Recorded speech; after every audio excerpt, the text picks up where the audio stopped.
Welcome to InGame Live. Look who's back. It's Matt and Dave. We're with you on a Friday night. They tried to kick us off for a month. We're back with you. We got baseball. We got the NBA. We've got hockey, the Masters, and UFC 300. 3 guests coming up in the next 2 hours. We'll talk to Smiley Kaufman coming up here in a couple of minutes about the Masters. Your Buccos, Dave, they're playing well. They're beating the Phillies again. They're up 2-0. How are you in this Friday night, sir? What are you doing right now? You trying to jinx them? You trying to put that on them a little bit? You're like, you just started off with the Buccos. Like, you never let me talk about the Buccos on Boston versus the book. You're going to start with the Buccos. This is how this night's going to go. Okay, yeah. Mr. Boston. How are the Red Sox doing right now? I'm just curious. I haven't hit refresh yet on my scores.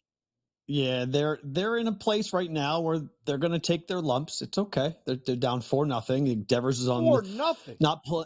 Yeah, Devers isn't playing, and they've got some issues right now. There's no debating. Trevor Story's injury, like, you can't, when you're thin, you can't deal with injuries, and already Boston's dealing with injuries. So, a little bit of a coming back down to earth for the Red Sox after a hot start, but it's okay. Just be a 500 baseball team. That's all I need them. Just win 81 games. See, this is so when you get the season wins for your team and you just won it over. That's the reality of it.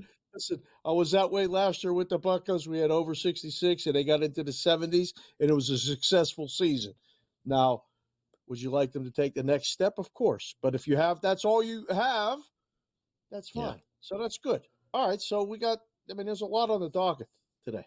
There's a lot on the docket this weekend. I'm looking at this baseball. And of the games that haven't started yet, Rangers and Astros, 2 teams that the Rangers just lost to Oakland, okay? And the Astros got swept by Kansas City. What do you see when you look at the board other than this nice graphic that the boys put together, the smart moves, projection? What do you see with that? I see 4-10, which is the record of the Astros. That's what I see. I see 4-10. It's a really big problem. That is not good. We're talking about they're in the same realm as the Rockies and the A's in terms of wins this year. This is not where you want to be if you're the Houston Astros and they just lost Framber to an injury to the IL. So, look, Hunter Brown got annihilated. The Royals beat him up. It's early, okay? But look, as we say all the time, you can't win the pennant in April, but you can lose it. So let's see what happens over the next couple of days for this Astros team. They got to show me some fight here. They got to show me that they actually care that they're 6 games underwater already to start the year. So pitching's normally pretty good for them. They got some kids coming up that they're hoping they're going to contribute. But right now, if I'm an Astros fan, I'm going, this is not where we want to be here in April. Dunning as a dog, pretty good. The lineups not hitting either one. The game probably to go under. That's what at least the initial read is for me. So, we'll keep an eye on that. A little bit later, another one that stuck out to me, baseball-wise, I looked at the Cardinals and the Diamondbacks and thought the same thing that I thought when we talked this morning. This is a little light. Why is this so light? I don't know. I thought, look, the smart moves projection picks the Cardinals to win this game. You just go against the Diamondbacks in Arizona? Is it that easy? Like, Matt's has been okay. And Joe, I was just on with Ranieri, and he said that last year the Diamondbacks really struggled with lefties. Yeah. I kind of addressed that. We'll see. I thought this line should be minus 140, a little bit higher. I like Arizona in that game. Yeah, I do too, at home in particular, because I don't know what to make of the Cardinals. I'm going to be honest, because a lot of people like them to win the division. I still think the Cubs win the division. I bet over on the Cubs, 84.5 win total. I like the Cubs to win that division. I think that they do ultimately. I think they have more payroll flexibility. I think they'll make a deal at the deadline to go get arms if they need to. I like the lineup for the Cubs. I don't love the lineup for the Cardinals, but they're just one of those teams. They know how to win. They're just a professional baseball team. They are always competitive in some form or fashion. Off to a decent start, not a great start, but a decent start. But yeah, the Diamondbacks. they can't play 500 ball for too long. I mean, they're in the same division as the Dodgers. Like, you can say we're playing for a wild card, but you don't want to play for a wild card. You want to compete for the division. You can't let them get too far ahead of you. You got to keep within striking distance, and you got to get yourself over 500. So, yes, I like the D-backs today here, too, as well. So, two different That number is stupid. stories. Minus 900 versus plus 1,400. And it's April 12th, okay? And you have the NL West odds are minus 900 for the Dodgers. The rest are all double digits. Okay. But then you go back to those Central odds, NL Central. Right. That was some of the most fun things that I did in the book, in this business, was move baseball divisional odds in a division where at least three of the teams had a shot at winning it, because you see the volatility of it, right? Right. The Cardinals are still the favorite, but you just said it. The Cubs probably the people's favorite. Then everybody's looking to fade Milwaukee with who? The Reds. They're off to a slow start, so they go to the fourth choice in the division.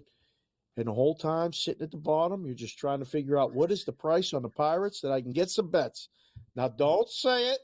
I'm not saying they're going to win a division, but I'm just saying they are going to keep it interesting enough to get bets on. That's all we want is the book. Just keep it fair. So I don't think 8-1 is a horrible play on the Pirates right now. I don't think it is. Given the pitching that they've got in the minors, they've got the number one pick waiting. He's going to hit the big leagues probably in May. You can get Paul Skeens to win the Rookie of the Year. I think he's 30-1 right now. I think he's 30-1 to win Rookie of the Year. Yeah. If he comes up in May and he gets 20, 25 quality starts, he could win Rookie of the Year. Like, it's not insane. 30-1 there at the bottom. Yeah. I mean, he is a monster waiting in the wings. He is rocketing through the Pirates minor leagues. He's at AAA already. Indianapolis. He's throwing 100. He's throwing 100 miles per hour, striking out guys left and right, looking like he's already – and this is what you get when you get a guy who spent multiple years and went to multiple schools in college. He's an older guy. He's not an 18-year-old kid. He's a man. He's ready to go. So when he's polished enough, bring him up. Let's see what he does. And if he comes to the big leagues and dominates in his rookie season, I mean, he could keep the Pirates in the conversation for sure. No doubt. This is one of those things, again, where I think April presents a lot of mirages to us, for baseball season. Everybody's excited to bet it. You start to see things, and then you get to May, and you're like, wait a second, where's that nice oasis of water in the desert that I just saw? It's gone. The mirage is gone. So what's not a mirage is I was actually out shopping a little bit, and I found the NL West at Caesars. Okay. An NL West exacta. Even money to go Dodgers, Diamondbacks. What do you think? It's not bad. Bet it. Even money. Right? And the only other real choice was plus 210 if you took the Padres second behind the Dodgers. Think about it. We'll be back. Hold that thought. More to come. It's a Friday night. Matt and Dave with you on SportsGrid. Don't move.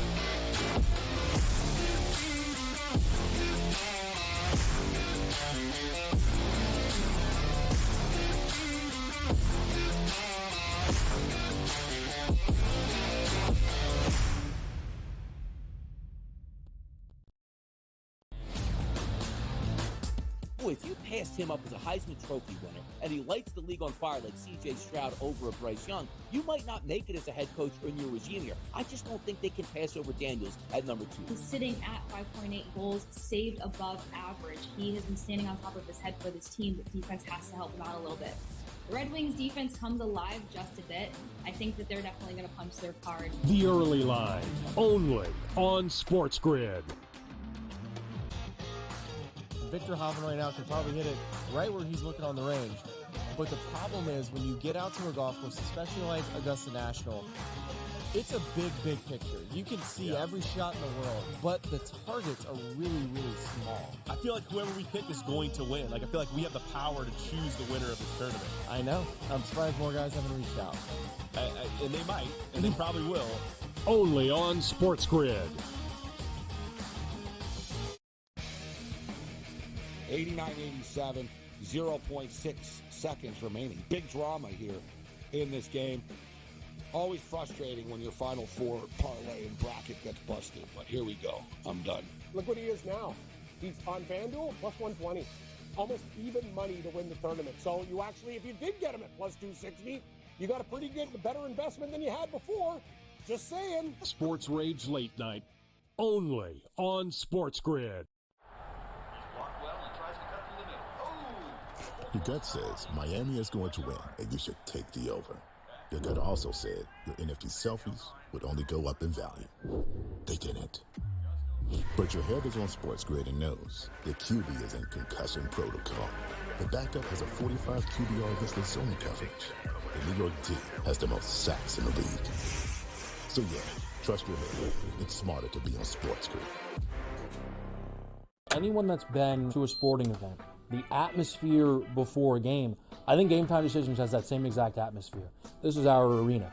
This is what we do. There is going to be an energy to Game Time Decisions that you will feel night in and night out. The excitement you get when you lock your bets in, when you're figuring out what you want to do, we can zone in on the biggest games each night. I want this to be the place that people come to before the games start so they feel as ready as possible to lock in their cards. We are going to hit every single one of those markets that you need to know about. We're going to go through every single thing, and I've got a great team behind me that's going to help me get the job done. There is not going to be a better place, I promise you, than Game Time Decisions to get that new information, react to it, and be able to then bet accordingly. We will have everything at our disposal, and we will use that to our advantage.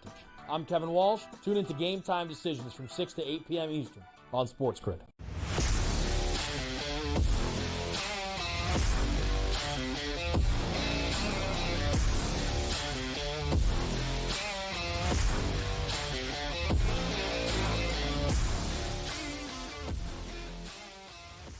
Hey guys, how are you? Friday night, it's a very, very fun 2-hour experiment when Dave and I get together. Sharapan, Perrault with you here on SportsGrid. Got a lot to come. Smiley Kaufman's going to join us. We'll talk Masters. Tiger made the cut. Cut line was 6. What? High. Conditions were rough at Augusta National for round number 2. We'll get to 3 and 4 coming up in the next segment. Breaking news in the NBA. Joel Embiid came down awkwardly after a rebound on his left knee. It buckled. He went to the ground. He stayed in the game until the next timeout and then went immediately to the locker room. We'll keep you abreast as to what's going on with that. But Dave, Philly guy, how do you feel about this? I told you Embiid should not come back. I was saying, don't put him back out there. There's no need for it. And now maybe another injury for Joel Embiid. Don't ask me this right now. I don't want to hear about this right now. I mean, on the break between you and Jack, you're coming up with all the plans for the conference finals, and they involve Boston and New York in 2 sports. Not enough that we could have it in basketball, but we might have to have this in hockey too. Like, I started to get excited about the Sixers when he came back and looked so good. And then, are we is it bad enough that I got to move numbers in the Eastern Conference? Do I got to go, all right, if he's that's out, it? Well, I mean, if he's out, I might as well take him off the list. If he's out, we can stop worrying about taking bets on him. Ain't nobody going to bet him. We got to move him down below Miami. We got to move him definitely below Cleveland. We got to move him. I don't even know how far we would go, but geez, that's not good news. I mean, you could have sent them a text, say, hey, sit out. You know, they were already the third choice. There they are. They're the third choice behind Milwaukee. We're going to put them behind the Knicks. We're going to put them behind the Heat. We're going to put them behind the Cavs. We're down to the Pacers price. Oh, that's bad. Yeah. Well, look, I've been saying for a long time, something has to go dramatically wrong for Boston not to be in the Eastern Conference Finals. And they have to really throw up to lose the Eastern Conference Finals. They should be in the NBA Finals. Okay? The Boston Celtics should be in the NBA Finals. But I do not like that price. I would be all over Denver right now. If I wasn't a Celtics fan, I would be all over Denver. 3-1 on Denver is a gift. It's a gift price. They're going to beat Boston. if they get through the West. Now, you're always telling me that number is dictated because of the path that Denver has to go on. But I'll ask you this question then. We're sitting here on the 12th of April. Who is beating the Denver Nuggets? Well, look at all the choices. Who is beating? You tell me. Who is beating the Denver Nuggets on this list? Who is beating Denver? It's not the Clippers. It's not going to be the Thunder. It's not the Why Timberwolves. is it just not the Clippers? Like what? It's the Clippers. It's the second choice. I haven't been worried about the Clippers at all. No matter what our friend Tommy the Lip loves to say, it's not the Clippers. I'm not worried about the Clippers. He loves the Clippers. There's a lot of people I know. that really like the Clippers. There's a lot of buzz around town that the winner of the Clippers and the Mavericks is the team that's beating Denver. Second round. Beating Denver. 4-5 matchup between the Clippers and the Mavs. The winner of that series is going to go and beat the Nuggets. Sure. That's what the people are saying. Sure. I mean, people are always right. I don't think it's. I don't think it's Phoenix. It's no. Is it Golden State? Is it Golden State? No. They be the 8th seed. No, not happening. You won't even allow discussion? No. I mean, look, Dallas is red hot. Okay, Dallas has won 9 of 10. They're rolling. They look great. Everyone's saying Luka should be the MVP. I'm not really going to argue it, but I don't see anybody in the West. I think it's just, look, this is always what happens, right? When it becomes inevitable, it never happens. But it just feels like it's Denver, Boston, and Denver beats Boston in 6 games. Like it feels like it's been this way. This is how it's been set up. These are the 2 best teams in the NBA, and Boston can't handle Jokic. I mean, he's the difference maker. He is the guy that Boston simply cannot answer for on the floor. Right. And so, I would love to see Boston shoot 60% from 3 and just bomb away and beat out Denver. I don't think that's going to happen. They're too inconsistent, and Tatum is going to have to wear this for the next couple of years. Everyone's going to say, unbelievable player. You get to the conference finals, you get to the NBA finals, you can't close the deal. The same thing happened with LeBron. It's happened with a bunch of other superstars, Kevin Garnett and others, that you're great. You just can't win when it really matters. And I think it's going to happen again to Boston. They're going to lose in the finals. Think about all the way even back to Jordan, right? How many good teams lost to Jordan and the Bulls in the finals or even in the semifinals? Salt Lake. It took a long time, right, to beat the Jazz have a lot to say about that. Yeah. I mean, how many great Jazz teams or Cavs teams, there's been phenomenal teams in the East that could have, should have, would have if it wasn't for Jordan. Right. So, yeah, I don't know. We'll see. It's exciting time of year right now. Not just because the Masters is going on, but the regular season NBA is winding up. That's a good thing. We're getting meaningful basketball starting next week. Because right now, Memphis did tonight. Memphis benched their entire team. Their entire team. Like their entire team is like, this is unbelievable. Like, they just sat everyone down. Like, goodbye. Nobody's playing. Sorry. Like, it's unbelievable. So like, that it's would make the injury report. Line what? Let's see. 11. Oh. Lakers. Okay. Yeah, that's what that closed. Digits. No, actually, the Lakers closed 16. Okay, thank you. There you go. 16. Okay. 16. So, on the Memphis road. sat everybody. Everybody is sitting for Memphis. And I was going to bet some player props, and I did some research. I was pulling up different who's in, who's out. And I was like, nope, not betting anything. This is ridiculous. Like, this is absolutely the silly season. I cannot justify making bets right now on these player props. I have no clue who's playing for how many minutes, and does anybody really care? It's a tough couple of games here. We got to get to the playoffs quick. So many good things and some bad things about sports betting being legal in different markets. But one of the good things is the influx of in-game betting, the option of in-game betting. This weekend, NBA is the perfect example of why in-game betting is good.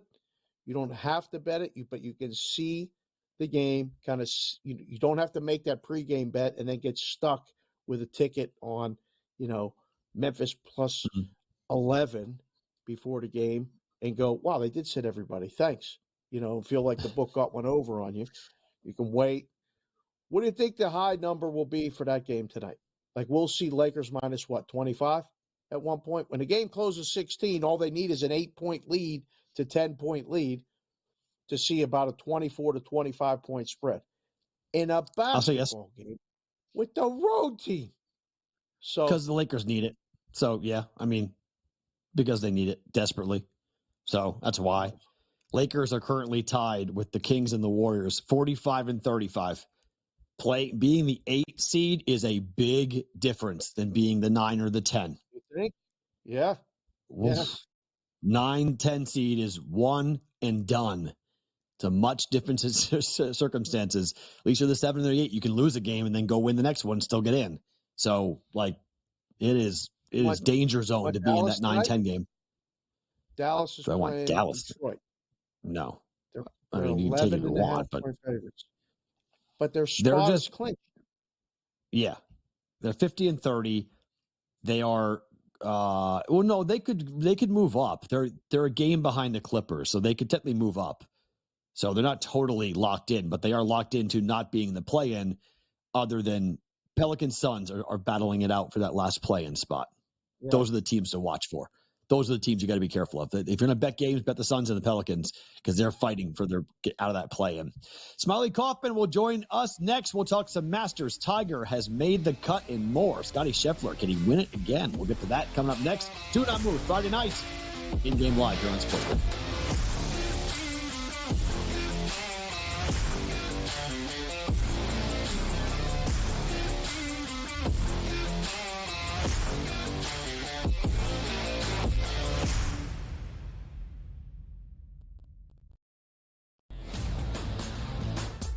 If you passed him up as a Heisman Trophy winner and he lights the league on fire like C.J. Stroud over a Bryce Young, you might not make it as a head coach or in your regime here. I just don't think they can pass over Daniels at number 2. He's sitting at 5.8 goals saved above average. He has been standing on top of his head for this team, but defense has to help him out a little bit.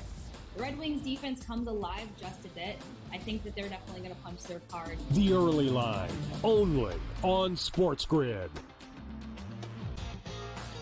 Victor Hovland right now can probably hit it right where he's looking on the range. But the problem is when you get out to a golf course, especially like Augusta National, it's a big, big picture. You can see every shot in the world, but the targets are really, really small. I feel like whoever we pick is going to win. I feel like we have the power to choose the winner of this tournament. I know. I'm surprised more guys haven't reached out. And they might, and they probably will.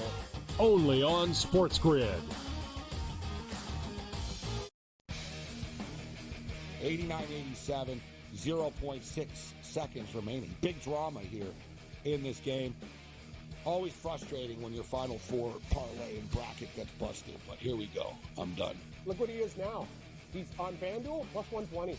Almost even money to win the tournament. So you actually, if you did get him at plus 260, you got a pretty good, better investment than you had before.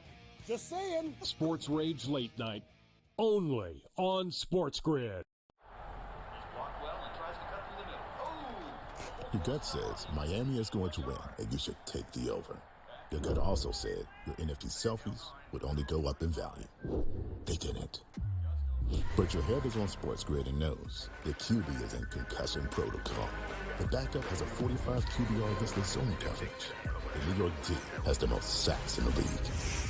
So yeah, trust your head. It's smarter to be on SportsGrid. Anyone that's been to a sporting event, the atmosphere before a game, I think Game Time Decisions has that same exact atmosphere. This is our arena. This is what we do. There is going to be an energy to Game Time Decisions that you will feel night in and night out. The excitement you get when you lock your bets in, when you're figuring out what you want to do, we can zone in on the biggest games each night. I want this to be the place that people come to before the games start so they feel as ready as possible to lock in their cards. We are going to hit every single one of those markets that you need to know about. We're going to go through every single thing, and I've got a great team behind me that's going to help me get the job done. There is not going to be a better place, I promise you, than Game Time Decisions to get that new information, react to it, and be able to then bet accordingly. We will have everything at our disposal, and we will use that to our advantage. I'm Kevin Walsh. Tune into Game Time Decisions from 6 to 8 p.m. Eastern on SportsGrid.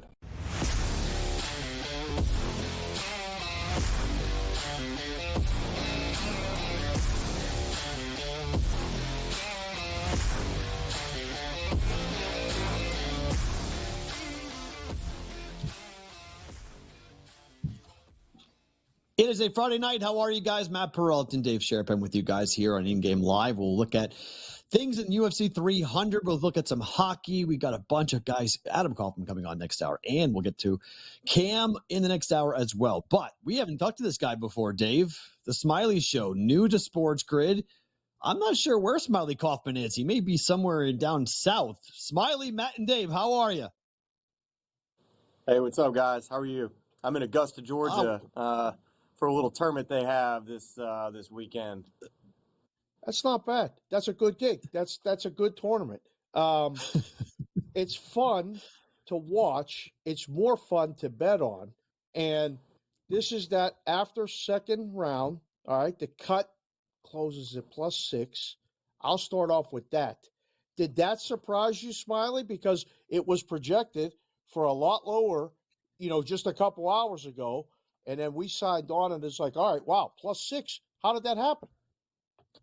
Yeah, it's a great question, but I'll say this: I was on the call for the feature group coverage on Masters.com and through the app, so I got to watch it pretty much from sun up to sundown today. And for somebody that's watched the Masters ever since I was a kid and had an opportunity to play the Masters as well, it was as hard as I've ever seen the Masters play in one round and really over 36 holes. Max Homa, Scotty Scheffler, and Bryson DeChambeau made a golf course look somewhat playable, but from my standpoint, I can't imagine a harder golf course than what these players faced today and yesterday. Just an impossible challenge, and the storylines are still there. I mean, Scotty Scheffler, the odds-on favorite to begin the week, and still a very heavy favorite, and rightfully so. But there's plenty down the board as well of players that I think still have a chance on the weekend, the Xander Schauffele's, and it was really cool to see Tiger Woods extend that cut streak to 24 in a row. I mean, the amount of players that he beat that are major champions for a guy that hasn't played but one time this year and withdrew, and before that it was just the Hero World Challenge in the Bahamas. I mean, this guy is still incredible at what he does. Yeah, let's go with that, because Tiger played 23 holes today. That was the big worry, that the body wasn't going to hold up. He was putting Ben Gay all over his body on the practice tee, trying to get himself ready to go. Are you surprised he played so well, given the fact that he had to play so many holes of golf today? No, I'm not surprised at all. I mean, I really can't even find anything in his game that I can even nitpick about, something that I feel like he was off on. Maybe just a little bit of rust, but there was, he still drives it plenty far enough. I mean, the ball speeds are extremely high. His ability to shape shots and hit all the shots required in the crazy wind conditions. And he even called it after the round yesterday on Thursday the trickiest he's ever played Augusta National, and he's been playing here for a couple decades now. So really impressed by Tiger Woods. I mean, shoot, he's only 7 back of the lead heading into the weekend, in which the winds will be still up, but not quite those crazy gusts that have been coming from every direction at 40 miles an hour at times over the last 2 days. So I think the weekend should be maybe a little bit more roars on the weekend instead of the old moans. So as I used to do the numbers for the books and sit there and make adjustments and odds and everything in Vegas. So now I'm looking at it, and I heard you say there's 3 guys at the top, but you actually think there's a couple guys that are live. So I'm looking at the adjusted odds board right now. Scheffler is +125. DeChambeau is around +450. And then Homa's 6-1. Everyone after that, Smiley, is at least 15-1. So odds makers and, former odds makers like myself are going, it's a 3-horse race. What guys are you seeing that think you got a shot? I think about a couple different guys, and when you call it a shot, that's a relative term because when you talk about when you look at leaderboards, typically you got to see who's there.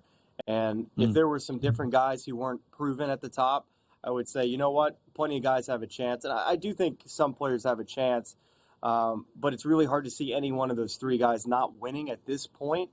But to point out a couple guys, I think that are worth the peek at least. I think Xander Schauffele hung in there really well for 2 days. Player hasn't won a major championship yet, but he's got the firepower to be able to go out and shoot a 65 on a Saturday or Sunday, no problem. Cam Smith is another guy that comes to mind. I don't necessarily love it because I don't know if he can drive it good enough. Ludwig Oberg and Cameron Young would be the other two. Both of these guys are haven't won a major championship yet. Cameron Young's never even won a PGA Tour event yet, but it wouldn't surprise me to see Cameron Young win a major championship before he even wins a PGA Tour event. That's just the type of game he has and the talent he has, and that's similar to Ludwig Oberg. This is his first major championship. And he's top 10 in the world. It's very unique for a player to have all the talent and the ability that he has, already be in the top 10 in the world, already play in the Ryder Cup, and this is his first major. It's just uncharted territory that we're dealing with I think, the next superstar in the game. Smiley, what's a target score that we think on Sunday will win this thing? If we're 6 under at the turn, what are we at? 9, 10 under, 11 under? I mean, what's a number someone's going to need to throw up there to win it? It is so hard to predict that because the wind has been playing the biggest component of what the scores have been doing. And heading into the week, the firmness of the greens is what all the players were talking about. So I imagine the winds have continued to firm the place up to where I just don't it's hard for me to see anything in the 14, 15 under range. I think, I do think that you're going to have to find a way to shoot a 68 on the weekend if you're one of these guys, and then maybe a 70 the other round. So maybe 6 under more from where they're at, so right around 12 under, 11 under would be the kind of the target scores where I'm kind of think it's going to settle. So far, who's the biggest disappointment in your eyes? All right, the cut's established, and there's guys going home that a lot of people thought were going to be around on Sunday, right? Like, this is one of those things at the Masters you go, wow, I didn't really see that coming. Who in your eyes missed the cut or is far enough back for the weekend that they could be considered a disappointment for just not competing in the Masters? Yeah, I think the player that's been the trendiest player this year, who won the U.S. Open last year, Wyndham Clark. He's been a big game hunter at big events. His name's been at the top, and for him to not be around this weekend, to me, that was a bit of a surprise. It is his first time, so maybe give him a little bit of leeway on that. But I think Jordan Spieth is the next one. I wouldn't call his game necessarily in form. At times it's been really solid this year, but hasn't been able to put all the pieces together. But I think the biggest surprise was Justin Thomas kind of being right at even par through 15 holes and finishing 7 over on his last 4 holes to miss the cut and move the cut line to 6 over. So those guys that come to mind, Brian Harmon also missing the cut. It's Dustin Johnson being another player. So there's plenty of guys that it was easy to make double bogeys out there over the last couple days. Smiley, obviously Bryson's near the top, but the other live guys, Brooks, Rahm, DJ, not a great showing for live. What's the feel on the ground there when it comes to the PGA Tour versus the live guys? Is it still a real rivalry, or is it just, hey, let's go play golf? Well, I think all the conversation lately has been about trying to get these tours back together to improve the ratings, improve the product. But you're right, this week is a bit of a surprise to only see Bryson DeChambeau up at the top. Last year, out of I believe the top 6 on the board, they had 3 or 4 live players at the top. So a little less this year. Jon Rahm not playing quite as well, just making the cut on the number.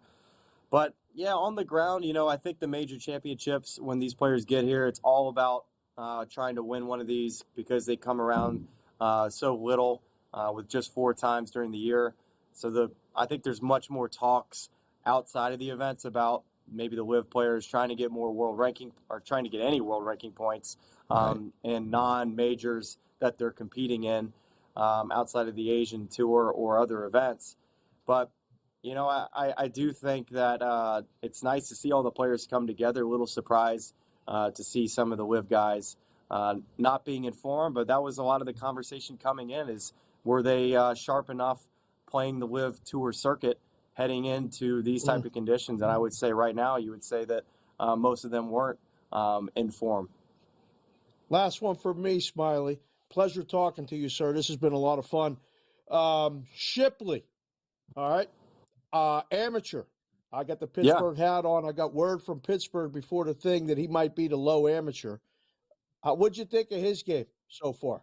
Like it? So Neil Shipley, I love him as a person, and he's a really cool golfer. He plays with, he plays it with a lot of creativity and passion, which I really like out of a young guy. I got a chance to watch him at the U.S. Amateur, finish runner-up to lose to Nick Dunlap, but still, I love the fight that he showed at Cherry Hills in Denver this past summer. And, you know, I think he's a guy that plays with a chip on his shoulder a little bit, and I like to see guys like that grit it out. And you saw it this week at Augusta National, the only amateur to make the cut. Going to be taking a medal home and a memory as well with him back to Pittsburgh, which I guess is his home. I didn't realize that. Yes, Dave will remind you on that. Smiley, good stuff. Enjoy the weekend. Should be a phenomenal time at Augusta National. Should see who gets the green jacket coming up this weekend. Matt and Dave, more to come. In-game live Friday night here on SportsGrid.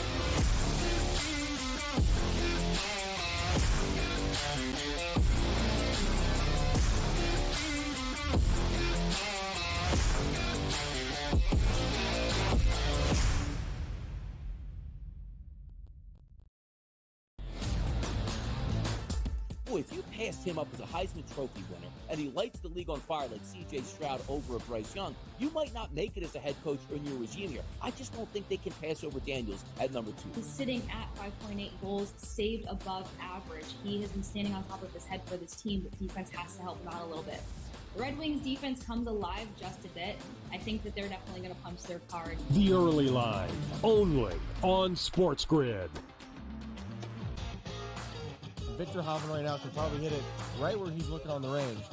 But the problem is when you get out to a golf course, especially like Augusta National, it's a big, big picture. You can see every shot in the world, but the targets are really, really small. I feel like whoever we pick is going to win. Like, I feel like we have the power to choose the winner of this tournament. I know. I'm surprised more guys haven't reached out. And they might, and they probably will. Only on SportsGrid. 89-87, 0.6 seconds remaining. Big drama here in this game. Always frustrating when your Final Four parlay and bracket gets busted, but here we go. I'm done. Look what he is now. He's on FanDuel, plus 120. Almost even money to win the tournament. So you actually, if you did get him at plus 260, you got a pretty good, better investment than you had before. Just saying. Sports Rage Late Night, only on SportsGrid. Your gut says Miami is going to win, and you should take the over. Your gut also said your NFT selfies would only go up in value. They didn't. But your head is on SportsGrid and knows the QB is in concussion protocol. The backup has a 45 QBR against the zone coverage. The New York D has the most sacks in the league. So yeah, trust your head. It's smarter to be on SportsGrid. Anyone that's been to a sporting event, the atmosphere before a game, I think Game Time Decisions has that same exact atmosphere. This is our arena. This is what we do. There is going to be an energy to Game Time Decisions that you will feel night in and night out. The excitement you get when you lock your bets in, when you're figuring out what you want to do, we can zone in on the biggest games each night. I want this to be the place that people come to before the games start so they feel as ready as possible to lock in their cards. We are going to hit every single one of those markets that you need to know about. We're going to go through every single thing, and I've got a great team behind me that's going to help me get the job done. There is not going to be a better place, I promise you, than Game Time Decisions to get that new information, react to it, and be able to then bet accordingly. We will have everything at our disposal, and we will use that to our advantage. I'm Kevin Walsh. Tune into Game Time Decisions from 6 to 8 p.m. Eastern on SportsGrid.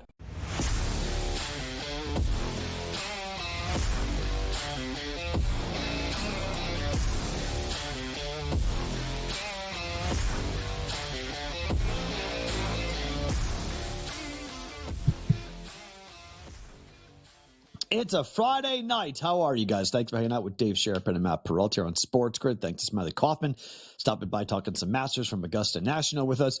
Dave, let's kind of pick it up right there because I think the Tiger story obviously is gigantic. And he said after the round that he believes he has a chance. He played 23 holes of golf today, made the cut, but made it easily. Cut was 6. He shot 1 over. He's only 7 strokes off. Is this impossible for Tiger Woods in your mind? Can he pull this off, which would be Jack in the 80s type of winning the Masters? No question.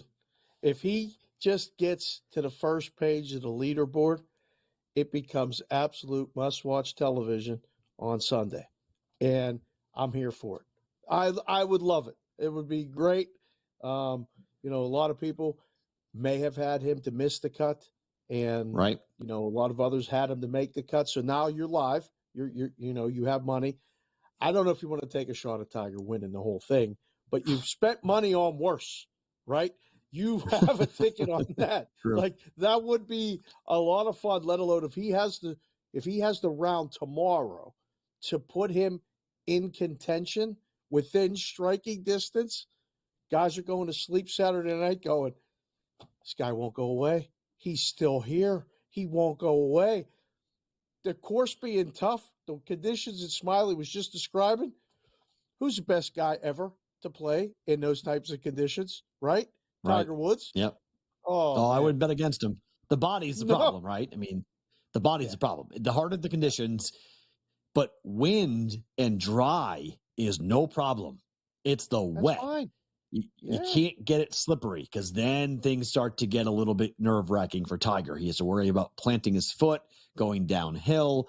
It's a really hilly golf course. The back starts to act up. You wrench it. You might move the wrong way, slip and whatnot. So as long as the rain stays away, I think Tiger is 100% live to be in the conversation. Now, I don't think he wins the thing. But just to push it, I mean, I'm here for Tiger just to be a guy that could be a thorn in the side of somebody, make Scotty Scheffler nervous, make Max Homa go ahead and push it. I think it would be tremendous for ratings on Sunday if Tiger is there. And look, we've seen insane things with this guy with a golf club in his hands. He's the best ever. He's a magician, and this is the course he's the best at. So everyone has always said, if he's going to win another major, this is the major he will win. He won't win a British. He won't win a U.S. Open. This is the major he will win. He's got to go to sleep tonight, Dave, thinking, I got a chance. That's all I could ask for. If he wins, can we just walk it off right there? Like what epitome you couldn't reach a higher comeback moment than him winning the Masters on Sunday. Let's get ahead of ourselves, okay? It's 100-1. He's 100-1. Relax. That would be an unbelievable story. And again, I just want to see him. He's not going to walk. He's not going to walk it off. He's 2 behind Jack if he wins. He's not walking it off. There's no way. Tiger wants Jack. It's 18-15. He won't walk it off. He wants that record. You just said push it. I thought of salt and pepper. Push it real good. I almost broke into the rap. I'm not going to do it. I did that today on BBB. Thank you. So it's a BBB thing. Yes. Right. No. Let's push it though. Like let's push the envelope. This would be one of those ones where you're working in the book on Saturday night and you're going, these people are betting Tiger. They're betting him. What you do? I mean, that's just why you make the price 100-1. Stock's high. Let's go buy. So I don't know. It's a fun story. I'm glad that he played well. I'm glad that he made the cut. Like the casual $5, $25 better. How many of those tickets are getting written in the next 12 hours on Tiger to win this thing? I mean, the liability has got to be more that are stupid. getting bet on Scheffler. They ain't betting Scheffler, and he's the favorite. They're not betting Bryson. He's tied with him. They're not betting him. You don't see it. They're rooting. It's just we're coming off of March Madness, right? They want to see the dog. They want to see, and it's Tiger Woods. When has Tiger ever been the dog in the discussion? And I don't mean like the lead dog, the junkyard dog. I mean the puppy in the back, that's a long shot odds. It doesn't happen. So tonight, tell the night guy when when the day guys go home and adjust the odds, you say, hey, watch the Tiger number. Don't get us buried too much. I mean, if they keep coming, slide it down, because he will be the guy with the most tickets between now and tee off tomorrow. 100%. I mean, why wouldn't you? I mean, if you're betting the Masters, even if it's $20, I mean, you just go ahead and put it down just to see if the guy pulls off a miracle. I mean, it could be an amazing thing for the books if he doesn't. It's a windfall for the books. I mean, they clear the table off. But this is where, again, this is the only tournament I would say, yes, it could happen. Other than Augusta National, I would never say, yes, this could happen. But it's Tiger at the Masters. And he's almost on that board. I mean, he's almost on the first round, the first leaderboard page. It's incredible. A lot of people like Xander. The math guys, the algorithm guys, they like Schauffele at 40-1. Yeah. You a fan? No, there's like The Rock used to do this in wrestling. Let's see if I could get my hand in. He would wave him in and say, come on in. This is what I'm doing for everybody that wants to come bet Xander. I'm not falling for it anymore. He got me at Riviera.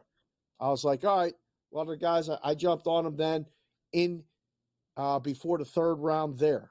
And he hung around, and then Sunday, no good. Listen, it'd be a great story. It's a great price.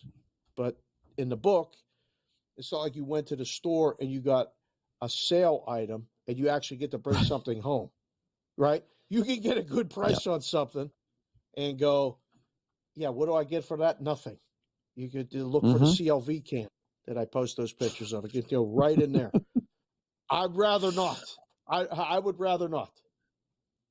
So we're at the break between the Cavaliers and the Pacers. This number was 233 when I bet it last night. Closed a little bit higher than that.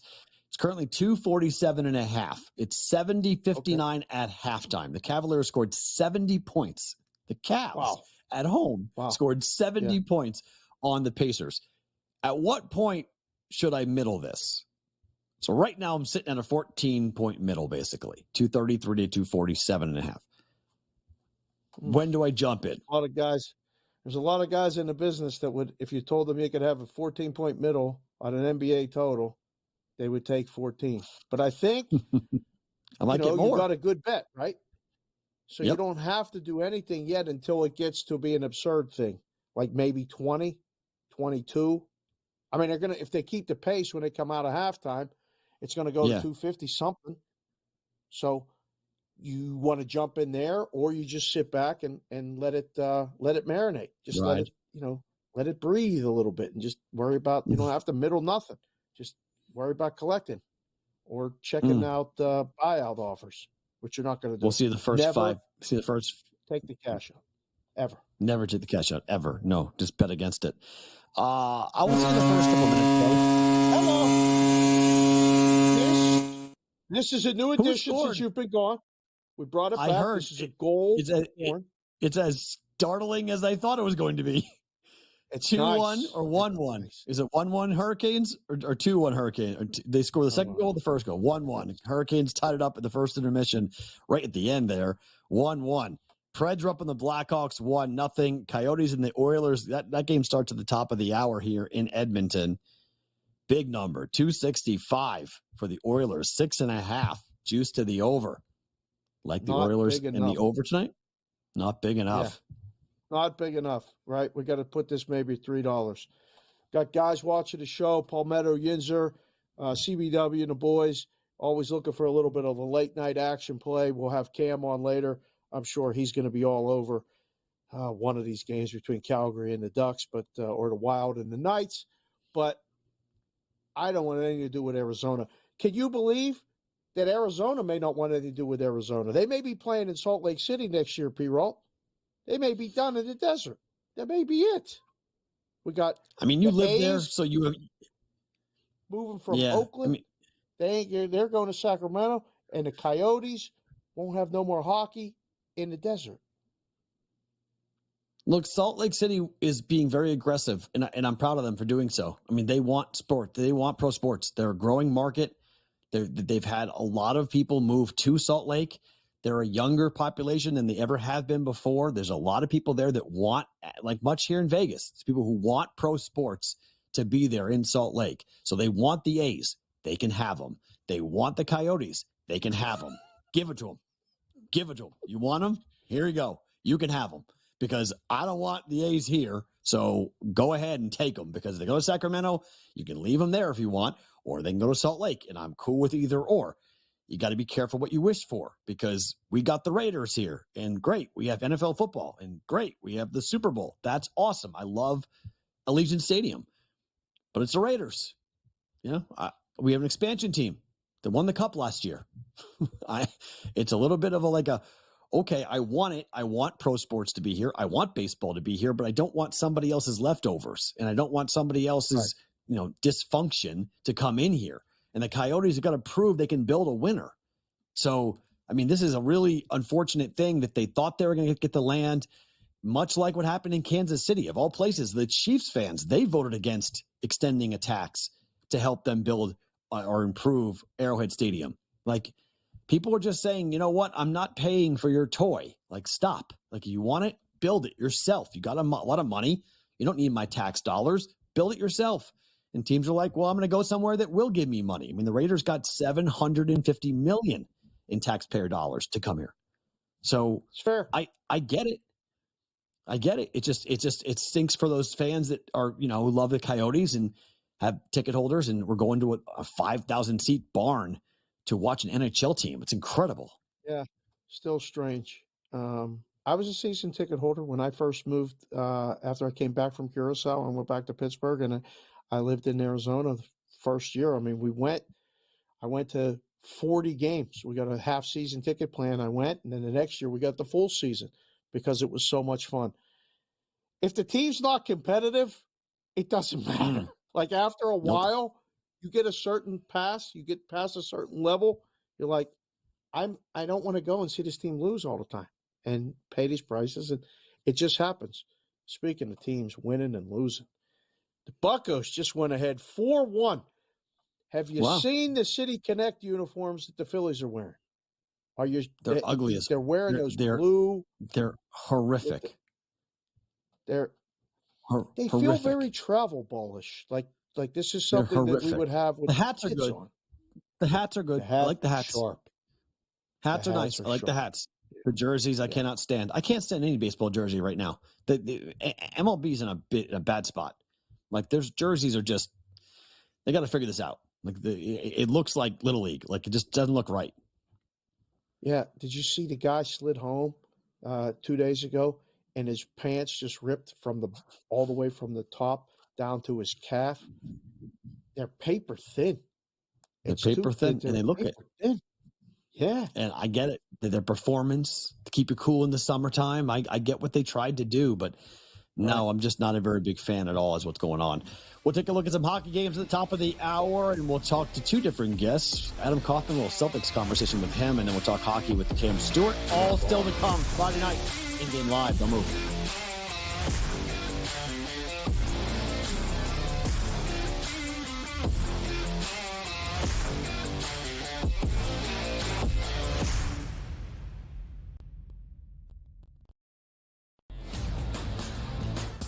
If you passed him up as a Heisman Trophy winner and he lights the league on fire like C.J. Stroud over a Bryce Young, you might not make it as a head coach or in your regime here. I just don't think they can pass over Daniels at number 2. He's sitting at 5.8 goals saved above average. He has been standing on top of his head for this team, but defense has to help him out a little bit. The Red Wings defense comes alive just a bit. I think that they're definitely going to punch their card. The early line, only on SportsGrid. Victor Hovland right now can probably hit it right where he's looking on the range. But the problem is when you get out to a golf course, especially like Augusta National, it's a big, big picture. You can see every shot in the world, but the targets are really, really small. I feel like whoever we pick is going to win. Like, I feel like we have the power to choose the winner of this tournament. I know. I'm surprised more guys haven't reached out. And they might, and they probably will. Only on SportsGrid. 89-87, 0.6 seconds remaining. Big drama here in this game. Always frustrating when your Final Four parlay and bracket gets busted, but here we go. I'm done. Look what he is now. He's on FanDuel, plus 120. Almost even money to win the tournament. So you actually, if you did get him at plus 260, you got a pretty good, better investment than you had before. Just saying. Sports Rage Late Night. Only on SportsGrid. Your gut says Miami is going to win, and you should take the over. Your gut also said your NFT selfies would only go up in value. They didn't. But your head is on SportsGrid and knows the QB is in concussion protocol. The backup has a 45 QBR against the zone coverage. The New York D has the most sacks in the league. So yeah, trust your head. It's smarter to be on SportsGrid. Anyone that's been to a sporting event, the atmosphere before a game, I think Game Time Decisions has that same exact atmosphere. This is our arena. This is what we do. There is going to be an energy to Game Time Decisions that you will feel night in and night out. The excitement you get when you lock your bets in, when you're figuring out what you want to do, we can zone in on the biggest games each night. I want this to be the place that people come to before the games start so they feel as ready as possible to lock in their cards. We are going to hit every single one of those markets that you need to know about. We're going to go through every single thing, and I've got a great team behind me that's going to help me get the job done. There is not going to be a better place, I promise you, than Game Time Decisions to get that new information, react to it, and be able to then bet accordingly. We will have everything at our disposal, and we will use that to our advantage. I'm Kevin Walsh. Tune into Game Time Decisions from 6 to 8 p.m. Eastern on SportsGrid.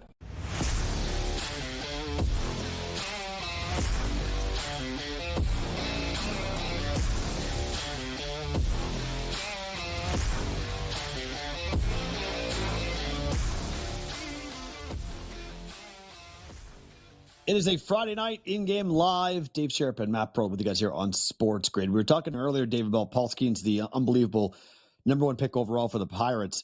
At AAA tonight, he went 3 1/3, gave up 3 hits, had 8 Ks, one pitch at 100.9, the other at 100.3. He threw 55 pitches.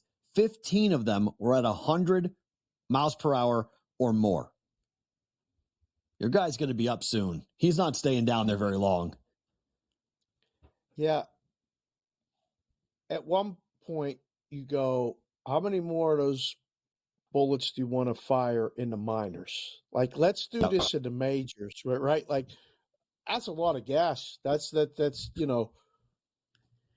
10 outs. You said he went 3 1/3. That's 10 outs. Mm-hmm. He struck out 8. Okay. I mean, that's little league numbers. These are other professional hitters. You're getting me excited. This is fun. This is when the team's bring him up too. Going up. Let's go. Oh yeah, I mean, you could bring him up too and have him be in the bullpen. Like, you don't have to have him be a starter. Nah, he can come up. I think start him. Right? Well, then you got to. He needs to go longer in games to call him up. Then you can't have him go 3 1/3. He's got to go and throw like 85, 90 pitches. Well, this is what we're doing. 55 pitches. Openers, he could be a perfect guy to pitch on the 4th day or 5th day, start and say, look, we need you to go twice through the order, however long it takes you. And, you get us to the 5th and be done. Not worried about wins. I mean, you got to understand, too, there's probably you got to talk to the agent, talk to him. Do you want to be a starter? Are you going to be mad if we get you out of the bullpen? He's a starter. He's a starter. He's a starter. Number one pick overall. He's a starter. Yes, he's a flame-throwing starter who is known as Livy Dunn's boyfriend. So, I mean, he's going to have a lot of publicity and a lot of really big spotlights on him. big time stage for Paul Skeens from the Pirates when he comes on up. He's Dave. I'm Matt. Do not move. It's a buy and a high. Hour 1 done. Hour 2 starting. Don't move. More to come here on SportsGrid.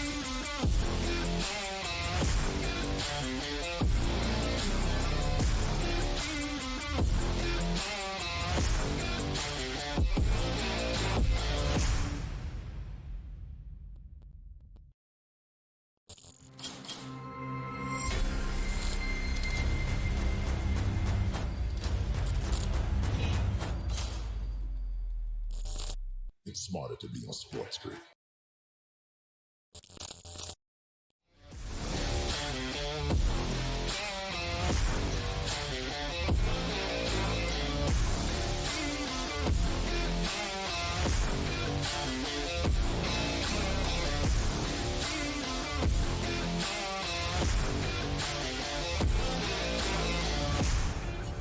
It is a Friday night in-game live primetime. Dave Sharapan, Matt Perrault here on SportsGrid. Thanks for hanging on out. Adam Kaufman will join us here during this hour of the program. Cam Stewart will also join us during this hour of the program as we'll get to a bunch of topics, picks, plays, and bets when it comes to the Masters, NBA, and more. There are a litany, Dave, of blowouts going on right now in Major League Baseball. Your Pirates are up 5-1 on the Phillies. It's 10-1 Brewers over the Orioles. It's 8-2 Rockies over the Blue Jays. 5-0 Braves over the Marlins. I'm on the run line in that game. I'm on the Blue Jays run line, so we'll go 1-1 here in baseball. 7-1 the Rangers in the third inning over the Astros. Mets are up 5-1 on the Royals. Let's start with the Astros and the Royals. I mean, the Rangers and the Astros. What is wrong with the Astros? They're going to go to 4-11. Houston, we have a problem. We definitely have a problem. Well, you told me I was overreactionary. You told me I was overreacting when I said 2 days ago, and I was like, this is a problem. This team looks awful. Yeah, it's the pitching, right? Like, you could get cold hitting when the whole lineup's not hitting. That's a losing streak. That becomes a losing streak. What fixes that? A strong pitching performance. They haven't gotten a strong pitching performance in a week. They haven't. I mean, They're getting blown out. They got toasted against Kansas City. There's not enough to move the odds yet as far as the division. Okay. They're still the favorite to win the division. So that's what I mean. It's okay. Relax. The easiest bet on the board today was the Reds over the White Sox, right? You see that's another blowout right now. 6-1, bottom 6-1. of 4. Let me ask you this question. I saw someone today said that the White Sox are going to reset the record for the most losses in the history of the game. Do you agree? Wow. I did say that they will probably have more losses than Oakland in the American League. Oakland's got a couple starters that can go. Sears can go throw a shutout just like he did this 100%. week against the Texas Rangers. I don't know what the White Sox traded everybody that could pitch away, and they just can't hit. They're not competitive, and I hate to use that tanking thing. And at least we're coming to the end of the NBA season. We got to worry about who's tanking, who's not. In situations like that. But would it surprise me that the White Sox would challenge for one of the worst records overall? I mean, how could some team only win 50 games? Like 50? Well, they're going to be 2-12. They'll be 2-11 after today.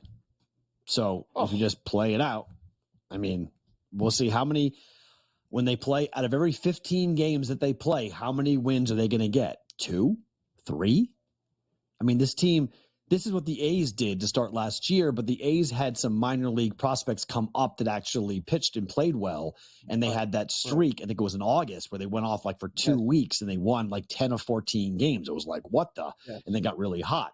Maybe the White Sox do that, but for the interim, it's almost like rinse and repeat. Run line, bet it, and forget it. Run line, bet it, and forget it. I mean, I don't know who's worse right now, the Rockies or the White Sox, but the White Sox out of the gate right now have 2 wins.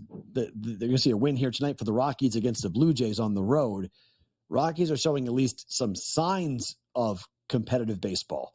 White Sox have nothing like that going on right now.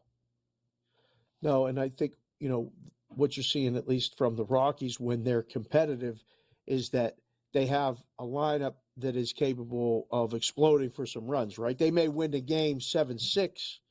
They're up, 7-2 now? What is the score? Okay. 8-2. Scored again.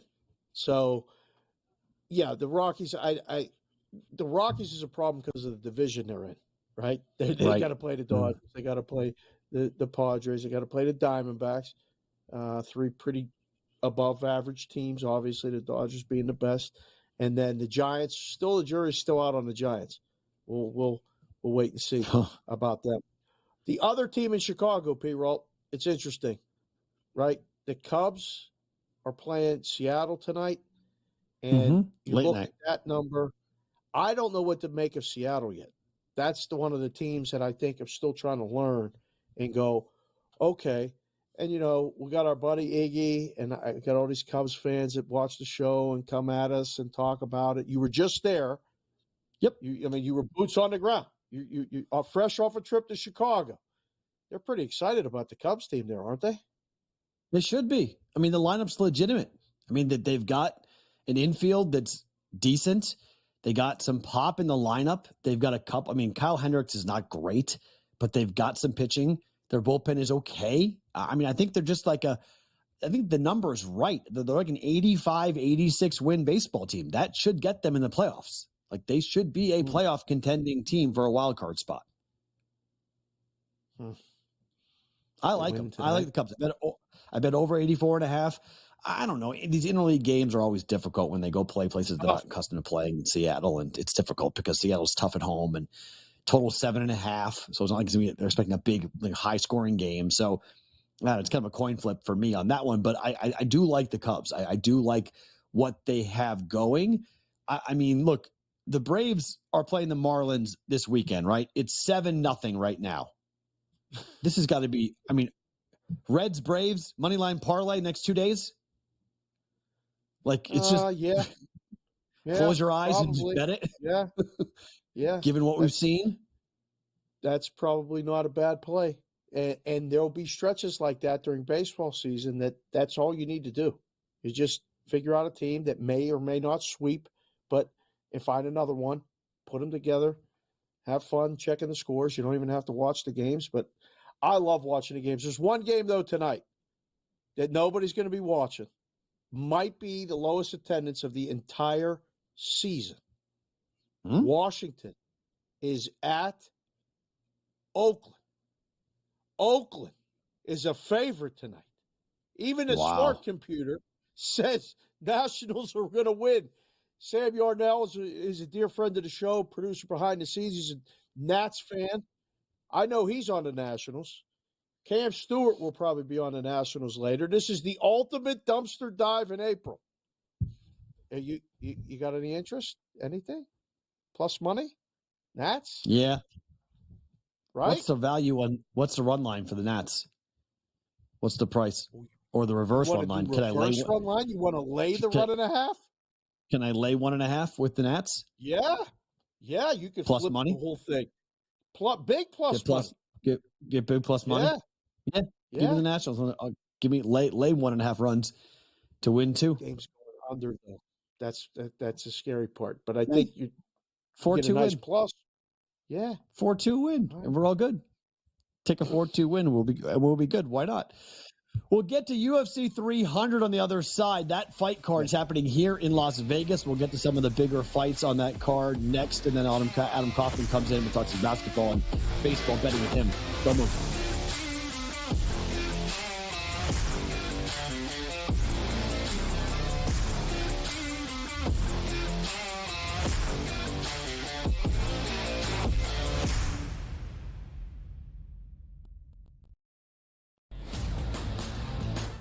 Boy, if you passed him up as a Heisman Trophy winner and he lights the league on fire like C.J. Stroud over a Bryce Young, you might not make it as a head coach or in your regime here. I just don't think they can pass over Daniels at number 2. He's sitting at 5.8 goals saved above average. He has been standing on top of his head for this team, but defense has to help him out a little bit.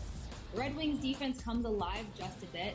I think that they're definitely going to punch their card. The early line, only on SportsGrid. Victor Hovland right now can probably hit it right where he's looking on the range. But the problem is when you get out to a golf course, especially like Augusta National, it's a big, big picture. You can see every shot in the world, but the targets are really, really small. I feel like whoever we pick is going to win. Like, I feel like we have the power to choose the winner of this tournament. I know. I'm surprised more guys haven't reached out. And they might, and they probably will. Only on SportsGrid. 89-87, 0.6 seconds remaining. Big drama here in this game. Always frustrating when your Final Four parlay and bracket gets busted, but here we go. I'm done. Look what he is now. He's on FanDuel, plus 120. Almost even money to win the tournament. So you actually, if you did get him at plus 260, you got a pretty good, better investment than you had before. Just saying. Sports Rage Late Night. Only on SportsGrid. Your gut says Miami is going to win, and you should take the over. Your gut also said your NFT selfies would only go up in value. They didn't. But your head is on SportsGrid and knows the QB is in concussion protocol. The backup has a 45 QBR distance zone coverage. The New York D has the most sacks in the league. So yeah, trust your head. It's smarter to be on SportsGrid. Anyone that's been to a sporting event, the atmosphere before a game, I think Game Time Decisions has that same exact atmosphere. This is our arena. This is what we do. There is going to be an energy to Game Time Decisions that you will feel night in and night out. The excitement you get when you lock your bets in, when you're figuring out what you want to do, we can zone in on the biggest games each night. I want this to be the place that people come to before the games start so they feel as ready as possible to lock in their cards. We are going to hit every single one of those markets that you need to know about. We're going to go through every single thing, and I've got a great team behind me that's going to help me get the job done. There is not going to be a better place, I promise you, than Game Time Decisions to get that new information, react to it, and be able to then bet accordingly. We will have everything at our disposal, and we will use that to our advantage. I'm Kevin Walsh. Tune into Game Time Decisions from 6 to 8 p.m. Eastern on SportsGrid.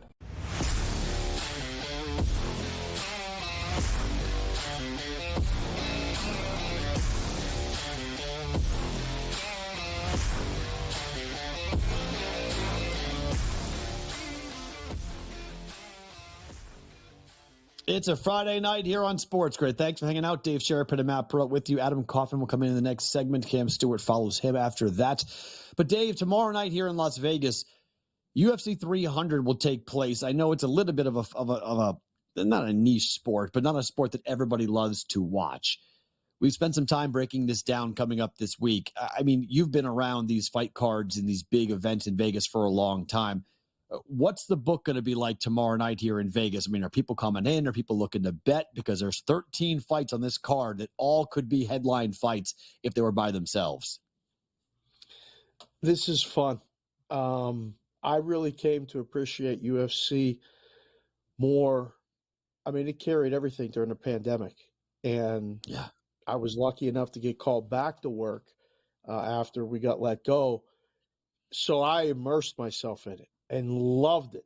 And I mean, I've gone to, house shows here when it first started. They invited us and I would go sit and watch. And I've gone to big events with you, at T-Mobile. This is as big as any one of them has been in a while. This is just, we had Zayd on earlier, listening to you talk with other UFC guys. Brandon Fitzgerald was on. Fitzy did a great job with us earlier. The excitement from the people inside. When he said, we have so many storylines, I don't know which one we're going to forget about as the night goes on. Because then, on top of everything, Dana adds all that money to the pot for the fights, right? So it became a strategic betting thing where, you and Z brought it up today. There's going to be a lot of, fights that don't go to distance. These are going to be got right. Like, that's what you told me earlier. If you guys are new to UFC betting, Dana White has a $50,000 performance of the night bonus. There's two of them a night that he gives out in one fight of the night, which both fighters both get $50,000 for the performance. he has decided to put that to $300,000. So it's $1.2 million now is on the table. There normally is $200,000 on the table. Now there's $1.2 million. It's $1 million more. So it incentivizes gambling. Not the bad kind, the octagon kind. Like, it incentivizes you to be a bit more risky, to be a bit more aggressive, to go for a finish, to go for a knockout, high risk, high reward type stuff. So there's a lot of people in the betting space, and I tend to agree with it, that we're going to see finishes. Like, these fights are going to stop before the cards, and we're going to see some highlight reel knockouts and some unbelievable finishes, unbelievable submissions for these fighters. And it's really, I mean, you can't really undersell this card because of how many good fights. I mean, the first fight of the night is Cody Garbrandt against Deiveson Figueiredo, where you got, I mean, that could be a pay-per-view headliner type of fight. It's the first fight of the night. It's ridiculous that we start the night off from there and climb. Kayla Harrison, fully hydrated, looks enormous compared to Holly Holm. Holly's taller, but she looks enormous compared. You've got the main event, which everyone kind of was like, okay, it's not that great. That fight's going to be really fun. Pereira is an absolute warrior, and Hill never lost the belt. So he gets a chance to come back and prove that he's the rightful belt holder in the division. So I just think for casuals, you're going to just to watch a lot of free fights on ESPN or quote unquote free fights on ESPN up until the prelims. But your boy Bo Nickel, I don't know how the hell he loses, Dave. I mean, everyone is now betting against him because of the price, but I think that kid is got a superstar, tag waiting for him soon. So one of the craziest things that it didn't matter who was fighting for big boxing events it was dog all week, and then the fight crowd would get here, and you'd be either when I was at the M or I was at the Cosmo, somebody would walk up to the counter with a suitcase full of money and say, I want to bet this on the favorite, right? Or you'd get a call in the risk room, and they'd be like, hey, there's a guy here, he wants to bet $200,000 on, Mayweather. Oh, this is the price point. You haven't reached the price point yet here in the desert. You'll find it tomorrow about mid-morning. Somebody's going to go somewhere in town and unload on Nickel. Until then, it's dog, dog, dog, dog. They love the prices. People love good prices. Nickel ain't losing. It's only a matter of when, not if. Okay? But there's another fight that you talked about, that I'm excited because I know both these fighters, Gaethje and Holloway. Okay? You see the number and you're like, all right, what do we do with this? Because it's a competitive fight. Yep. I've heard the case for both. I'm leaning Gaethje right now. This would be one where I'll watch the walk-in. I'll watch how, see what they look like, pre-fight when they're in the back. I'm leaning favorite. That's where I'm at. How about you? I like Gaethje to win the fight. I just don't think Gaethje's going to stop Max. I'm not positive that this fight, ends inside the distance. That's my worry because Max is so durable. He's never been finished. So I know everyone says Gaethje hits like a truck, and everyone's saying Max will take more chances because of the $300,000 bonus that's sitting there. So he'll go after the knockout, trying to knock out Gaethje. I mean, they're two guys who are going to stand in the octagon, and it's for the BMF belt. So it's about showing how tough you are, and there's no way anyone's going to be dancing. They're going to have their feet firmly planted, and they're going to throw. And if one of the guys catches the other guy on the button, they're going to sleep. It's just no one can find that on Max's face. They haven't found that yet where he goes out. So, I guess you hit him with a 2x4, he'll go out. I guess a human body just happens to go down, but Max Holloway is not a normal human being. And I know Gaethje hits really hard. Gaethje on the cards, I could see him winning easily. I'm just everyone's like, no way this fight goes the distance. Okay. I guess, but to me, I'm concerned that this fight will not finish inside the distance and we go to the cards and Gaethje wins on the cards. I do think Justin Gaethje wins. Max has had some pretty rough losses in recent memory, but what a fight this could be. This could be an absolute all-timer.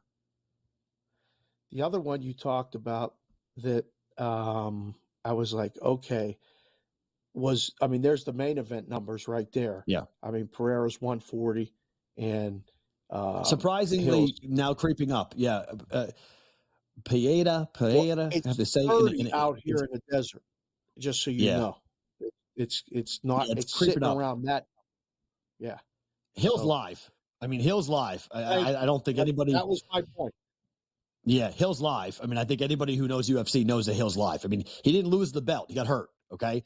Coming off of a pretty big injury. Achilles injury is pretty significant. So does he have the same ability? Is Pieta going to go ahead and kick his injured ankle over and over again until the thing snaps again? Or is Hill going to be able to catch Alex because his chin's been suspect? Iggy showed it, right? You can knock him out. Adesanya knocked him out. It's possible. Right. It's not like this guy hasn't been beaten before. He has. So if you find the right spot, you can put him to sleep. And this is a light heavyweight fight. I mean, most people think this thing's not getting out of the first round. So, like, I tend to lean that way. The under in that fight probably is the best bet, that we're going to see a quick finish on one side or the other between the two. I mean, there's such interesting. Yeah. I wanted to just kind of tee you up with this one because I heard you and Z talk about it and thought this one probably is not being looked at by a lot of people, but that Miller and Green fight, I mean, Jim Bleepin Miller. Yeah. I would have just skipped over. And then I heard you guys talk about it. And I said, this is a betting opportunity, is it not? It's a war. That fight's not going to, bet inside the distance. That fight is not seeing the cards. There's no way that fight sees the cards with those two guys. I mean, Bobby Green basically has said, 300,000, I'm coming down and throwing. And Jim Miller's like, yep, I am too. Let's go. It's a lot of money for guys on the early prelims. They're probably getting paid $10,000 to fight that fight. Okay. $300,000. A lot of money sitting there right in front of them to go and get it if they want it. So Bobby Green and Jim Miller, look, get there early, okay? Early prelim. If you're going to the fight, watching the fight on ESPN Plus, on Fight Pass, get there. It's going to be unbelievable. Adam Kaufman on the other side. Matt and Dave with the Gunner Friday. Don't move.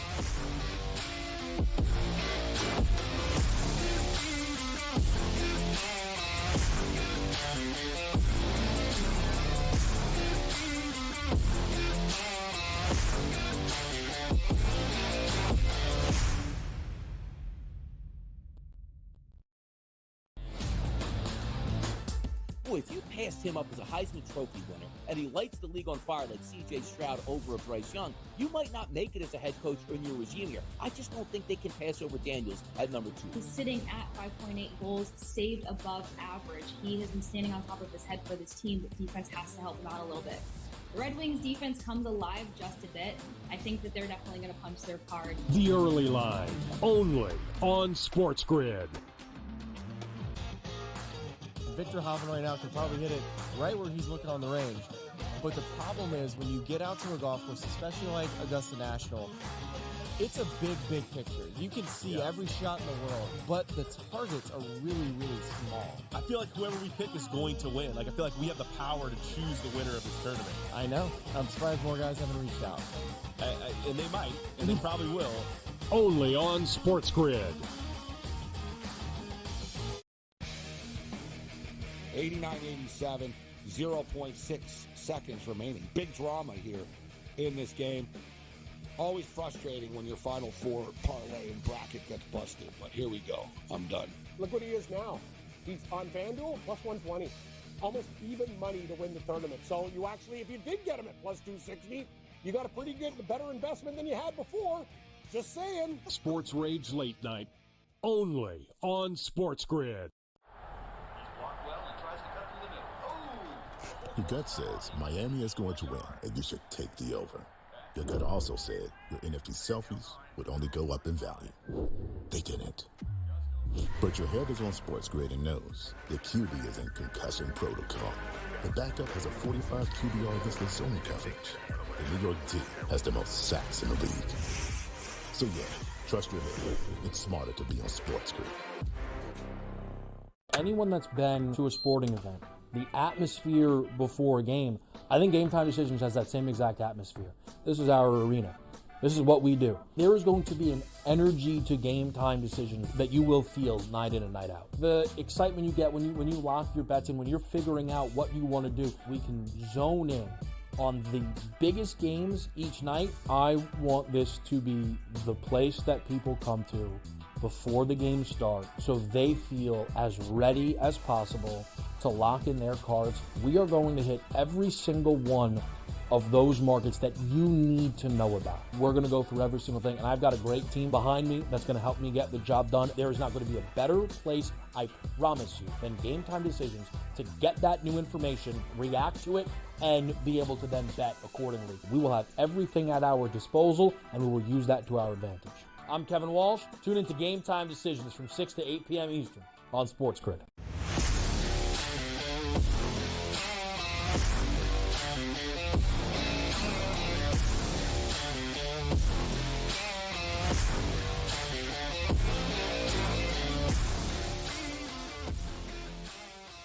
It is a Friday night. Matt Perrault and Dave Sharapan with you. And if you didn't get enough Boston from me, we're going to go to Boston. Adam Kaufman is going to join us here on InGame Live Primetime. Adam, Matt, and Dave, how are you on this Friday night? Trying to keep things straight. Honestly, it would take less time to tell you who is playing tonight versus all the guys that have been ruled out. As you know, this is just the chaos of the end of the regular season in the NBA. When the playoffs get here, we've talked about this a lot on these shows. When the playoffs get here, minutes, rotations, all that stuff becomes more reliable, a little bit more transparent with respect to injuries. Right now, man, it's the wild, wild west. I would not blame anyone for just not betting the NBA these few days. I stared at the board. I was going to bet. Go ahead. Go ahead. I was staring at the board. Feet up already. Go ahead. I was staring at the board. I was going to bet player props tonight, Adam. I was all set. And then I started looking at the number of players that were out. And like Memphis is resting everyone. Like everyone is not playing for Memphis. I thought the NBA was supposed to stop doing that. I thought we were supposed to get away from this stuff. No, they just get penalized now. Like the thing with Joel Embiid when he finally came back from his injury, they got hit with a fine. Who cares? You know, whatever you can do for gamesmanship for these teams that are jockeying for seeding, trying to improve upon their playoff position. I mean, remember, in the Eastern Conference, like the playoffs aren't etched in stone where everybody's going to be. The West, I mean, you still have a competition for the top seed. The only thing, and Joe Mazzulla said this after his team got, shellacked last time out, even before. I mean, tonight they're playing well, but yesterday, the comment afterwards, after they played like dog crap, despite having all of their guys out there, hey, Joe, what'd you see tonight? Well, I saw the one team in the Eastern Conference that has its playoff seed locked up. But it's true. The Celtics have run away with the NBA by regular season standards, and everyone else right now is still trying to figure it out. You just have to wonder when the playoffs do get here after the play-in tournament if those teams are going to be sort of in playoff mode and if that's actually an advantage. I mean, we got enough Boston stuff going on right now, please. I mean, this is the Boston portion of the show. I was going to say, is this a law firm? We had Kaufman on earlier. We got another Kaufman now. It's Kaufman and Kaufman. They've even flashed Smiley's picture up before you got to ask him a question. I love it. Yeah, so Cousin Smiley. It's great to see him. For the next 11 minutes. Family. Yes, I'm going to try to get in a question or two in the next 11 minutes while you two wax poetic about Chinese food in Boston. You did have Dave, you want us to bitch about the Red Sox? It's not all good here, Dave. We could do that. Thank you. This is what I'm pointing out. It's 7-0.